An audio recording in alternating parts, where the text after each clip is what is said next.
It's not that often I get to say I'm the best at something. There was that one time when I was the fastest guy on the cross-country team in high school. That's probably because I was the only guy on the cross-country team in high school. But today, we're going to interview someone who has been recognized as the best chess player in Tennessee on the new Narwhog. Ba-dum-ba-dum, ba-dum-ba-dum, ba-dum-ba-dum, ba-dum-ba-dum, ba-dum. The Narwhog! So today we're going to go talk to Mr. Ishee, who's the senior teacher of IB English. And you may not know it yet, but Mr. Ishee is a celebrated player of chess. He not only is the sponsor of our local chess club, but he also has won titles for chess matches and has written several books on the subject. So we're going to have a brief interview, and then I'm going to challenge him to a chess match. Though I have absolutely no chance of outwitting him, there is the minute possibility that I could distract him long enough to make my move. If only I know what move to make. So I'm here today with Mr. Ishee, and he is currently playing a chess match with Mr. Grammar. And while I distract him with an interview, he's still going to trounce Mr. Grammar. Pretty intensely, I would imagine. So Mr. Ishee, welcome to the Narwhog. Oh, my pleasure, thank you. Yeah, it's very good to have you. So tell me a little bit about Chess Club. When do you do it and how often? We're here on Thursday afternoons every week in the library from 3:30 to 4:30. We have short lessons usually at the beginning of the club, and then we play games for fun. Very good, very good. Now, I hear that you are a chess master. I've heard that you have been quite celebrated in your chess career. What recognitions have you received for chess? Well, probably the most significant thing that I've done is the title of Chessmaster is one that you earn by chess rating. Mm-hmm. It puts me in the top 1%, the 99th percentile of tournament players. Wow. So that's pretty hard to do. I have been Tennessee state champion 4 times. So I've won our state tournament. 4 times state champion. Right, and that does not count scholastic chess. When I was in high school, my high school chess team won 5 consecutive state championships. Wow. So that was that's still a record, by the way. Wow, excellent. So I was very so record holding all around. We have record holding, title holding. Pretty much. I also played for the Vanderbilt chess team. We represented the school at the Pan Am Intercollegiate Tournament, which had college teams not just from North America but also from Canada and South America playing. So international chess. Yes, chess. I have played international tournaments as well. I have a rating, although not an extremely high one, from the World Chess Federation. It's kind of tough even to get on their list. So he's on the list, ladies and gentlemen, on the list. So getting the rating there was also a good accomplishment for me. Excellent. I haven't won any international tournaments, but I've played in a number of them, and I've defeated some very strong players. Excellent. Well, congratulations. That's quite a resume. My pleasure. I haven't actually been an active tournament player for quite a while. Mm-hmm. I accomplished most of this roughly 20 years ago. Wow. And yet still promoting your love for chess for our young people. Definitely, and still writing books also. Yes. I wrote my first chess book in 1991. Mm-hmm. Actually, as an outgrowth of chess lessons that I was giving at the time.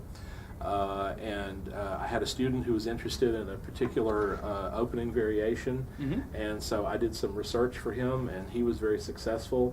And so some other people started noticing that he was winning with this opening and said, "Where did you get that?" And one thing led to another, and so I wrote a book about it. You were able to publish. And so then I've published 2 more books since then. The second one in 2003 was a strategy guide, a collection of games with notes, and the third one last summer was a book of end games. Okay. So I've pretty much covered the entire range. So starters and then the middle game. And the end game. Right. Excellent. And so I have another book that I'm working on now. Oh, wonderful. It'll be a book on a particular tactical motif. Okay. So I'm trying to present sort of over time a course in how to play chess. What is your favorite thing about chess? What got you into it in the first place? It's an interesting question because I like chess because it's not something I'm going to figure out right away. It's always fresh. You can always learn something new about it, no matter how much you know or think you know. There's always more to learn. I will never solve it. and that's very interesting to A me. perpetual puzzle. Yes, and it's always a challenge, and it involves a lot of the same skills. You know, now that I'm a teacher, I recognize a lot of the same skills in understanding chess that we are trying to teach students, by the way, because we talk a lot about critical thinking, about pattern recognition, things like that, and chess is nothing but critical thinking and pattern recognition. Yes. And it's sort of in a pure form. It's been compared in a way to mathematics because of the precision involved, but I think of it more as reading. Because whenever I look at a chess position, reading is basically a question of decoding words and phrases, Right. and recombining familiar things into new expressions. Sure. And that's exactly what chess is to me. I read the chess position the same way I would read a book. Sure. I've often talked to my students about the idea of reading. Some of them are complain about reading poetry, but I tell them, well, you could read a football game in the same way. Absolutely So, right. I never thought to apply that to chess before. Absolutely right. And Maybe I'll suddenly become a chess master. All right, now my first move. He's been Panic attack. I'm stalling. having a panic attack. He's been stalling. Man, I mean, it's like this. So what? I mean, if you lose, who cares? It's like, I never want to play games because I might lose, that is, of course, how you get to be a good player. Is you lose lots You of lose a games. lot of time, and you realize I what you've can't done tell wrong. you how many games I have lost. Persistence is the key.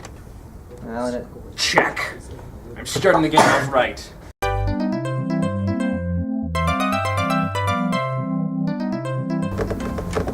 Would it distract you if I sang? Not a bit. What if I misquote poetry? That's got a chance.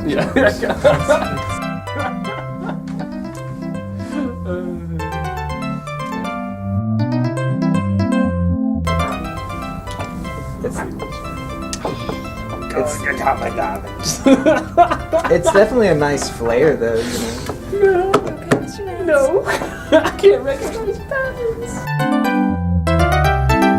This is a good lesson for me. Teaching me how my students feel when they're trying to learn, figure out what a poem says.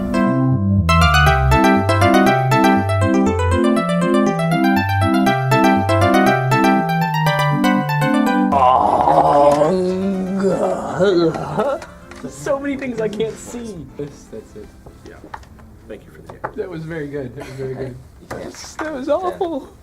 So now I'm getting notes in my game. Yeah, all right. So,